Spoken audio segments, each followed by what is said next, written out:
To start a meeting from the meeting page, you'll select the Start Meeting button. Select it and note the countdown for the agenda time remaining has already begun. And here in meeting duration, how much time is remaining, the current agenda item, and in the meeting agenda area, the current agenda item is noted with the hourglass symbol and who's speaking.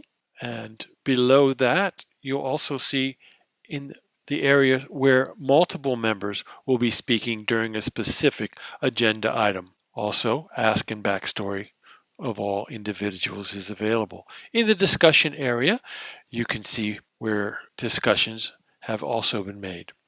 And now you know how to start a meeting as a facilitator in Keepical.